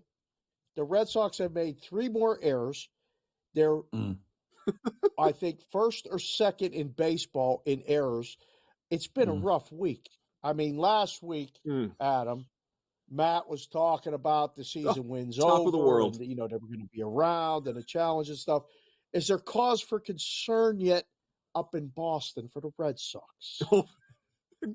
Cause for concern? Season's over. Are you kidding me? Cause for concern? I mean, we're gonna look back at the end of the year, and Matt and I, we're gonna be doing a show, filling in for somebody, and we're gonna say, hey. I guess, we'll, like the saying, we'll always have Paris. Like we'll always have that West Coast trip to begin the year. That's going to be the Red Sox season, 7-3, and then everything goes to hell at that point in time. I mean, you got pitcher injuries, Trevor Story. Who would have known Trevor Story was just the defensive glue because everything went to hell in a handbasket as soon as he goes down. There's no defense. This team is incapable. Alex Cora probably won't make it through the season, not because he's going to get fired. He's simply going to say, I can't do it anymore. I'm out. This is what you're giving me to work with. They've got a 4A level team out there, just above AAA, not quite minor league, but they are certainly not major league caliber. And we shouldn't have been fooled for anyone that was by this 7-3 mirage, they went out, they split with Seattle, honestly could have actually swept that series. And they go out against two bad, I was going to say mediocre, no, bad teams, the A's and the Angels, and they take care of business. And, obviously it dresses up the record, but you come back to Fenway and finally play a good team, and the Orioles beat you to hell. And obviously it just continues with where they are right now. So, yeah, I just wanted like a baseball season, give us something that was going to be interesting when we get to the end of June, and God willing, the Celtics and Bruins play that long so that we don't have to pay attention to what's going on at Fenway. And then you got like a month and a half, and then it's football season. I'm not asking for a lot here. I don't need a playoff push out of the Red Sox, but this is it. It's terrible. This isn't what I came here to talk about, is it? I'm not nearly as negative as you are on the season. I understand that I wasn't nearly as high at 7-3, and I'm not going to be nearly as bad as they are at the moment. I just need to win 78 games. Just win 78 games, and I'm good, because I think they will win 78 games. I can't believe you went over. Yeah, I think that their pitching is going to be there. It's going to be better than people think. They're dealing with injuries. I mean, Devers is not playing tonight. He's nicked up. They're not hitting at the moment. It's April. I mean, 4-11 are the Astros. I mean, there are some teams who have gotten off to really rough starts. So I think they'll be a 500 baseball team. But what do you make of the Orioles? We just saw them come through Fenway. A lot of people like them. They just called up the number one prospect in baseball in Jackson Holiday. Orioles live to win it all? Are they on that caliber in your mind? I mean, maybe for a sprinkle. Like I wouldn't, like it's a pizza money kind of investment. I wouldn't put any real money behind it, because honestly, and this is boring. All right. This is a boring answer, but I need to see somebody beat the Dodgers. That's where I'm at. They're the easy favorite to choose, but this is a team that won 104 games last year, something like that, and then went out and dramatically improved. This is a team that could win 110 games this year, and that's with Shohei unable to, pitch, obviously. So he's going to put this whole scandal behind him, and that's not going to be a distraction. It's not going to get in the way, as so many Dodgers haters were hoping it was going to, and just detract from the season. This team is just really, really flipping good, and it's going to be. And so, unless we see somebody actually give them trouble, I know with the Dodgers, it always comes down to prove it, right? This is a team that perennially wins 100 games in the regular season, and then they flame out in some way, sometimes in devastating fashion during the playoffs. Unless they only have to play 60 regular season games, then they can win the World Series. We'll see this year when they actually have to play a real schedule, and if they can get it done. But they are deep enough, they are good enough, talented enough, and Lord knows they've spent enough money. So, yeah, you could point to a few other teams, the Braves, the Orioles, a couple others in the conversation that, you could justify a small investment. But baseball, if your pitchers are healthy and you're clicking, and, come October and even November at this point in time, then you've got it made. All right, you kind of glossed over the Celtics, which we don't need to talk about the Celtics unless Matt can jump in there with this. But the Penguins play the Bruins tomorrow, okay? And it is the Bostonian versus the book. You're the Boston guy. And, like, Matt said that the Bruins were going to lose tomorrow because the Penguins need it more, which the Penguins do need it more, okay? The Bruins are the second choice to win the Eastern Conference. Tomorrow may be the battle, but they may not win the war. I want the Penguins in the playoffs. I'm not talking to either one of you for a week if the Penguins play the Bruins in the playoffs. Don't ask me to be on your show. I ain't coming on for you to just step on me. But tomorrow, I'm going to get a little bit of excitement. We're home dogs. Penguins win tomorrow. Are you getting ready for a Stanley Cup run up in Boston? Is this a realistic proposition? Isn't it kind of looking like a Bruins and Maple Leafs first-round matchup right now anyway? Yes. So you might be in the clear. We might be able to still keep talking. But as far as the Bruins go, and I'm just, I'm curious sort of where the numbers are at right now. I was just looking at the splits, and I know people have varying opinions as to whether splits matter. But, bulk of the money is actually on the Penguins at plus money. So the public is siding with you in the whole, whether just taking advantage of the number or need it more narrative or whatever it may be. Thing with this Bruins team is I don't want to be doom and gloom or down on them. That's not so much where I'm coming from, as this is another team kind of like the Dodgers that they'll have these great regular seasons. Last year, they win the President's Trophy and, running away. They had the most points, most wins in NHL history, never mind the league last year. And injuries were a part of this, but they go down in round one to a Florida team that was very good and gets all the way, obviously, to the Stanley Cup final and puts up a fight and loses to the Golden Knights and former Bruins coach Bruce Cassidy in year one out there for Vegas. But, this Bees team, it's just another case of prove it. They haven't won since 2011. They've gone to multiple Stanley Cups since and have lost each time. And they're a team that we regularly expect to see in the playoffs, and we will often have these conversations throughout the year, and especially this time of year like you're doing right now, and saying, all right, can they win it all? And the answer is, sure, they can, but will they? Hockey is just, there's so much. One thing I love, the reason the Stanley Cup playoffs is the best postseason across sports, unless, you're talking about like the just March Madness in college basketball. As far as the professional sports go, Stanley Cup playoffs are the best is because it's an 8 seed can win. It's not all about talent. It's about having the hot goaltender get hot the right time, like Jonathan Quick with the Kings, or, there have been other examples since. Like, it's not just the 1-2 team, the team with the most talent goes and wins. And so I like that. I like that variance that we have in this sport. And the Bruins, maybe they'll capitalize on it. Maybe they'll fall victim to it. But your Penguins, if they get in, are just as live, my friend. Yeah, the good news is if Boston does play Toronto, we know they're in the second round, so we can just go ahead and advance them past Toronto. We can all agree on that. You just go ahead and advance them to the second round if they play Toronto. Yeah. Adam, good stuff, my friend. Good to see you. Thanks for coming on. We appreciate the time tonight. Cam Stewart on the other side. We continue on In-Game Live Primetime right here on SportsGrid.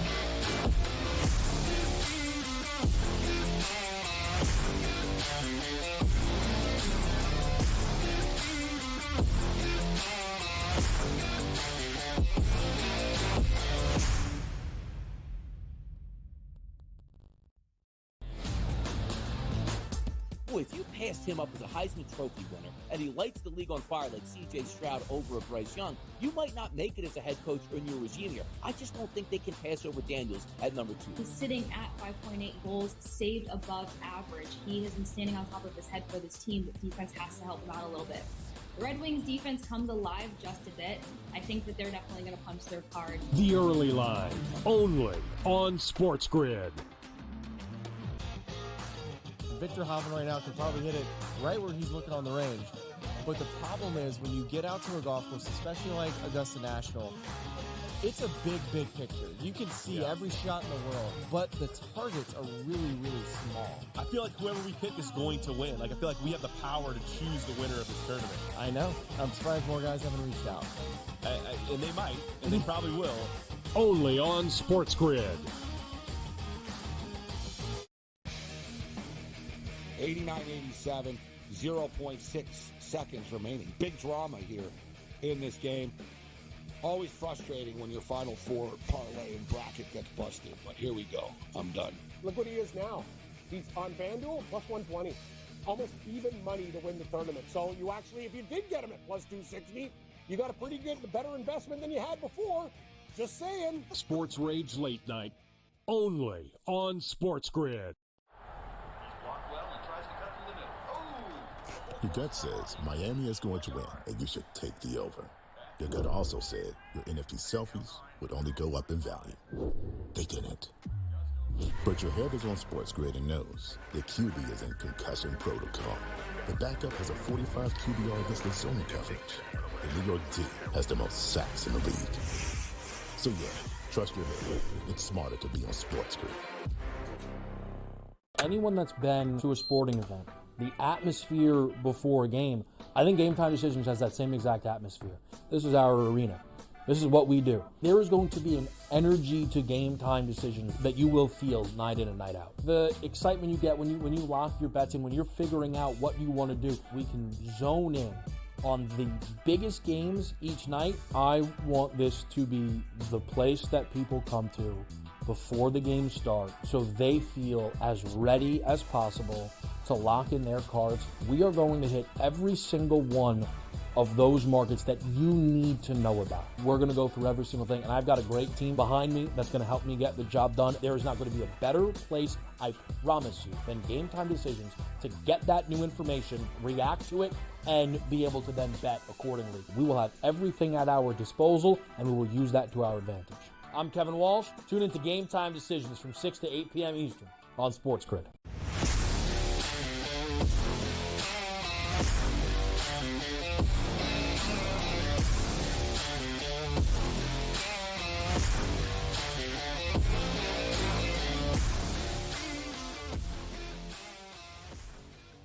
In-game live on a Friday night, Dave Sharapan and Matt Perrault. Let's talk to our guy, Cam Stewart. It's been a minute since we've had a chance to talk to Cam. We haven't been on, Dave and I, and now Cam as well. He took a trip. I took a trip. Dave took a trip. We're all taking trips. We're all watching sporting events while we're out. Cam, good to see you. Happy Friday night. What's up? Thank you, guys. Yeah, it was my me and my lady's 10th anniversary. We usually celebrate it April 3rd because we met like literally a day before my birthday, but we did it this week because everything kind of worked out that way. And she's not a real hockey fan, but I said, listen, Lisa, we're going to do something crazy on these trips. We're going to go to New Jersey and watch the Devils and Leafs play. Then we're going to Gabe, being very generous, and I can't believe he did this. He bought us, me, George Kurtz, and my women ticket to see the Islanders. So 48 hours, I saw the Leafs at Devils. Leafs pummeled, and it was great. It was unbelievable. So fast, great sight lines. I had a great time. We were right beside Ken Danico in the broadcast booth. Loved it. Then we went to Long Island. Let me tell you, that's a hike from where we were. So we went there, and that game was awesome. I'm glad Kurtz was there. Kurtz rolls in. I'm wearing the Islander jersey. He's wearing, like, gardening clothes. Like it looks like he came from the Home Depot. I'm like, what are you doing? Like, my mulch? But anyway, we had a great time, and we predicted the score of the game. It was 3-2, and I got to tell you, getting out of that rink was not fun.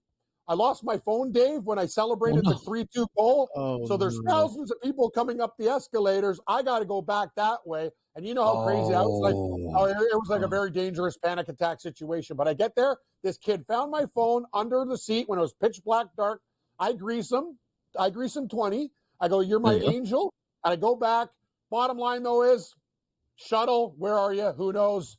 Uber guy doesn't show up. Second Uber guy doesn't show up. I go, honey, we're screwed. I go, we're stranded in Long Island. She is raging. And I mean raging. This is the last night of the trip, but $80 later, we found $180 US to get home. I paid more in an Uber than I probably won betting the hockey game, but great times on my road trip to New York. I did more boroughs than people who live there. I went Manhattan, New Jersey, Long Island, did it all. I know two people whose birthday is April 4th. How is this possible? Both right now. How is this belated possible? Birthday, Cam. Thank you. And thank you. This is Matt's birthday as well. It's my birthday. April 4th. What year? What year? 77. Yeah. I'm 75, so you got two on me, but I'm that 2 years older than you. Crazy that you're born on the same day as me. Yeah, we are. My mom never lets me forget it, too. God rest her soul. She said it was the biggest snowstorm in, like, Toronto history. It was, like, crazy. Like, they wrote about it that day. It was like people were going nuts. Cars were off there. And then she told me when I came out, my dad went and starfished on the floor, absolute out like a light. And John is down for the count after he saw the birth of Cameron. But anyway, great times on the trip. Yep, we have the probably same saw all that red hair and went, "Whoa, what a head of hair! What a kid, Carrot Top!" I also saw a picture of you that I hope Jack can find and pull up because it was you in a blue hockey jersey, but it was not a Maple Leafs jersey. No, it wasn't. That was you in that old Islander jersy. Oh, no, that NY Cam, that thing looked pretty good on you. I tell you. I like the Islander fans. You know what I like about I'm going to say this about, and I'm a Canadian. Canadians, don't hate me, but I'm going to tell you what's true and what's not true. I went to a Devils game.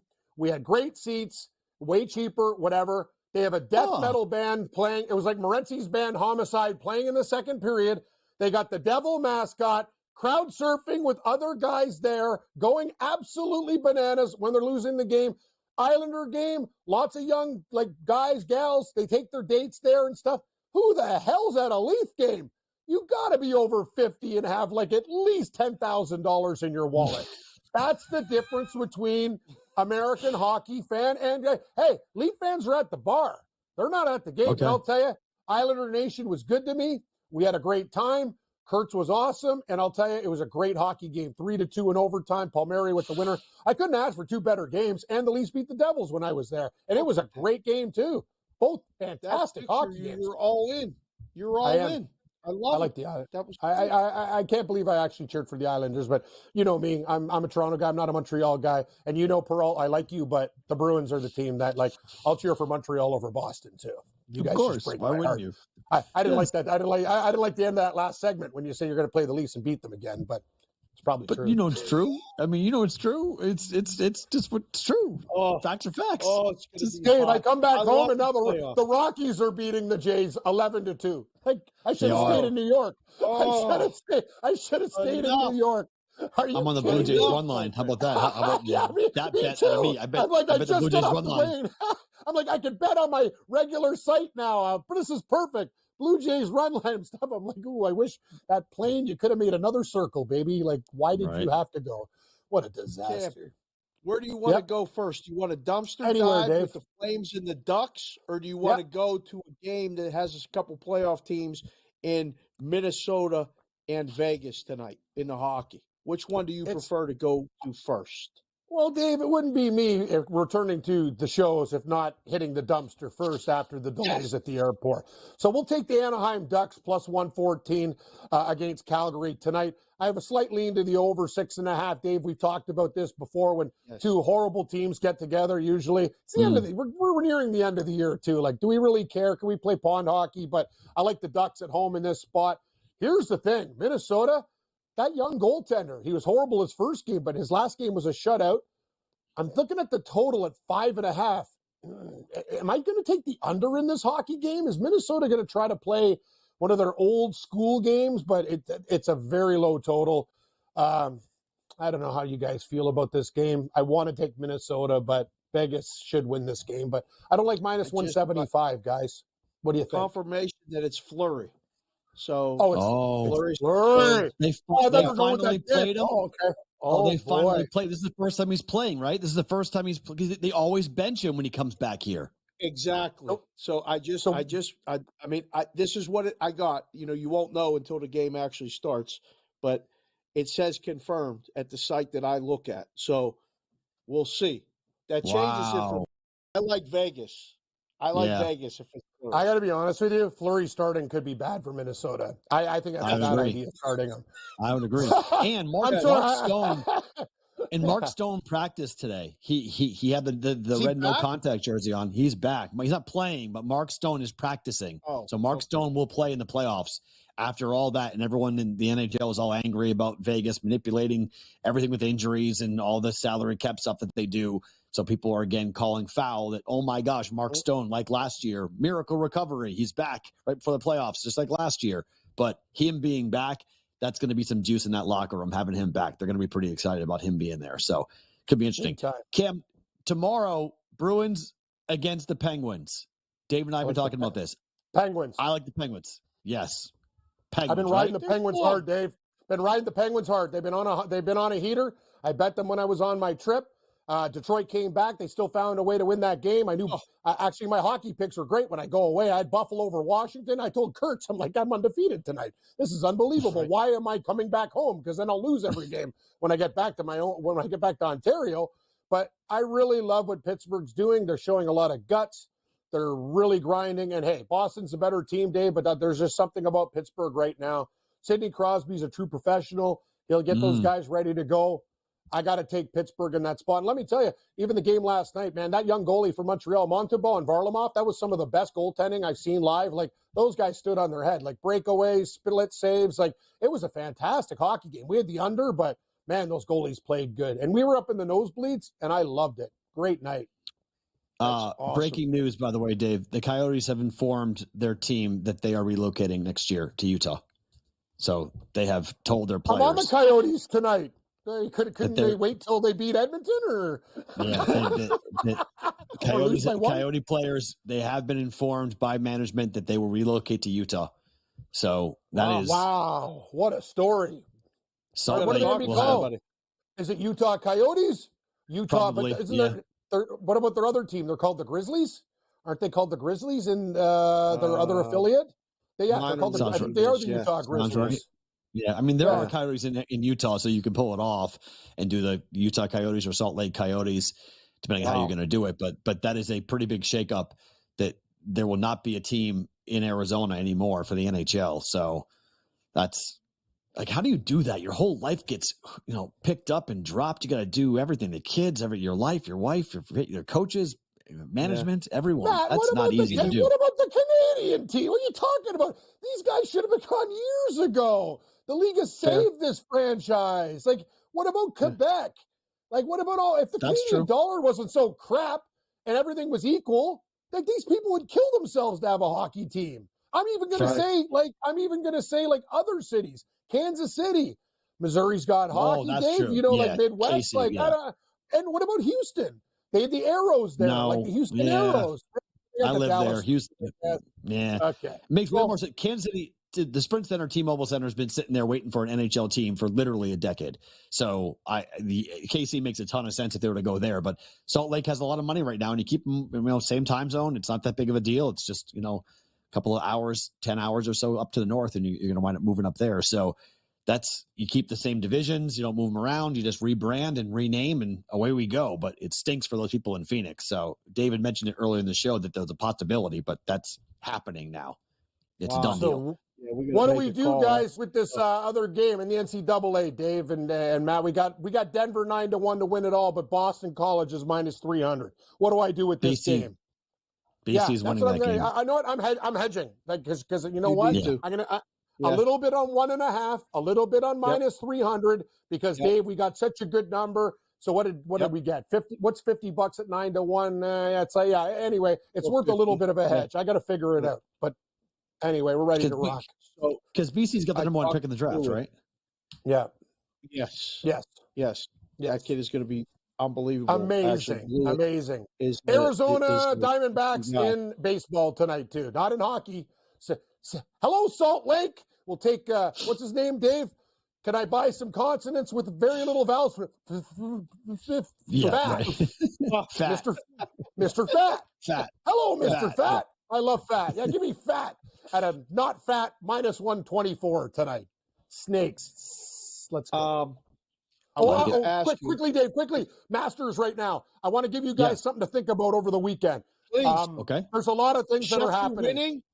Is Scheffler winning? He could, but I got two for you. And I got two bombs and two guys. I'm on Xander Schauffele at 20-1 at the start of the tournament. He's only 6 shots back. I watched this guy grind hard at the LaGuardia bar today when we were sitting there getting absolutely canceled after plane after plane. He is 40-1 live on FanDuel. Watch out. Ludwig Aberg is 22. Those are the chalk guys, and they're not even chalk. And I'm going to give you another one. Sepp Straka, 250-1. He's only 6 shots back. Are these guys nuts posting that kind of number? Put $10 on it, and he can win. The guy's a Georgia Bulldog, too. The Austrian Georgian Bulldog, Sepp Straka, 225-1. I put another $15 on him today. And give me Schauffele again at 40-1. And Aberg, he's not afraid. He's a kid who went to Texas Tech, and he loves playing in wind. Let's party. Go Masters. Wow. Can't say I argue. The Schauffele play is one I'm going to make too. I mean, I can't. At 40-1, you can't pass it up on it. There's a lot of value on him. He could do it, although he's 6 strokes back. We'll see. Tiger going to be around? I don't know. We'll see. Cam, good stuff, man. Appreciate the time. We'll see what happens. Love you guys, except for the Bruins comments. Have a good one, guys. Yeah, thanks. Back to Raffle InGame Live next year on SportsGrid.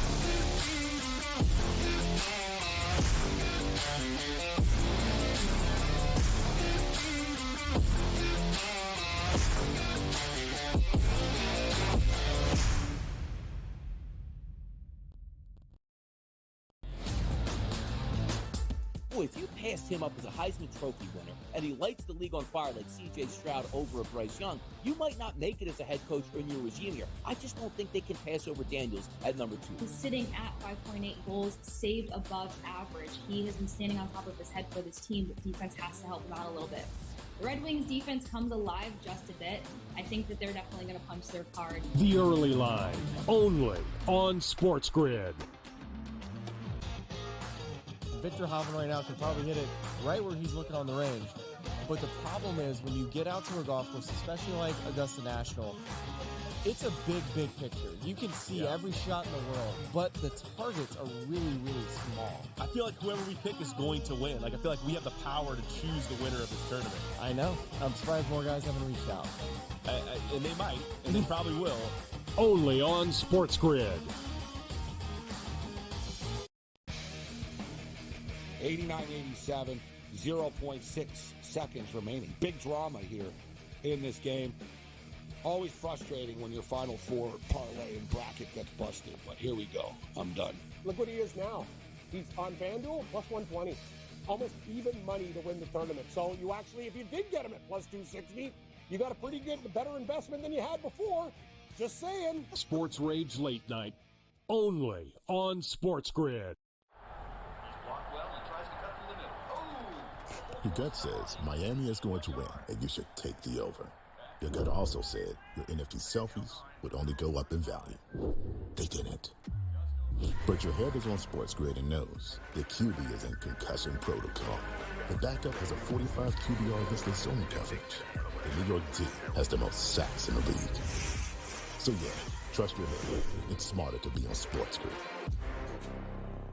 Anyone that's been to a sporting event, the atmosphere before a game, I think Game Time Decisions has that same exact atmosphere. This is our arena.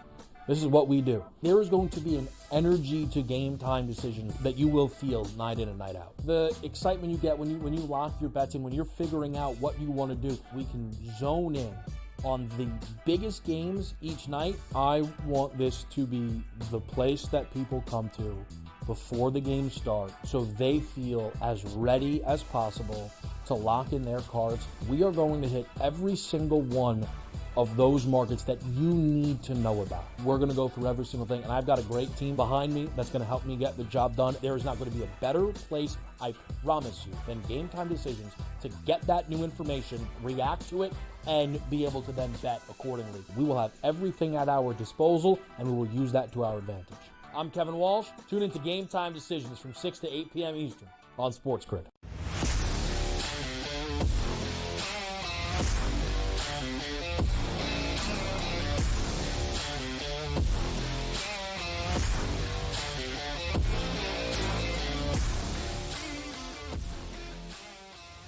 Last couple of moments with Dave Sharapan and Matt Perrault, myself here on SportsGrid. Thanks for hanging out with us. Adam Kaufman and Cam Stewart stopping by. That was a lot of fun to get with them. Okay, Dave, so let's do some – I like Pittsburgh. You like Pittsburgh for tomorrow. Yeah. Does Tiger Woods at any point on the weekend, does Tiger Woods get within 3 strokes of the lead? He could if he goes out and posts that number early, right? He's playing. He's going to be one of the first ones in the clubhouse. So, playing midday or whatever. So, I would like to say yes. Yeah, let's hope he does. Let's hope he does. What's the winning score at the Masters? What's the number? What are they, 6 now? Yep, 3 are -6, tied at 6 right? under. Yep, 11 or 12. I think it's 12.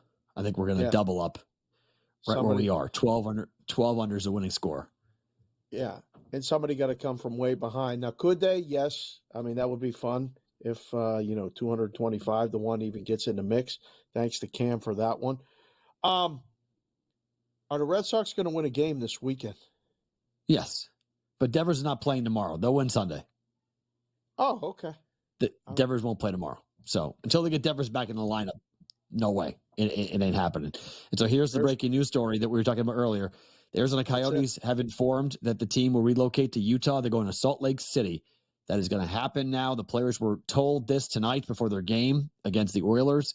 Wednesday will be the final home game in Phoenix, and the team will then relocate I'm guessing it's permanent, right, Dave? This is not a temporary move. This is a permanent move to Salt Lake? Well, I think they're going to have huge success, and they're going to try to do everything they can to stay. I was just there on Monday. The airport is beautiful. The city is great. I spent a couple of days there. That's going to be a perfect spot. I want to shout out all the boys in the chat that came and watched us tonight. CBW, Thanks, JC from KC, Boss 429. Everybody, thank you guys. It was a hell of a show. That 2 hours just flew by. Jack, great job. Vinny, as always, thank you. See you guys later. Peace, Dave. I'm Matt. Later.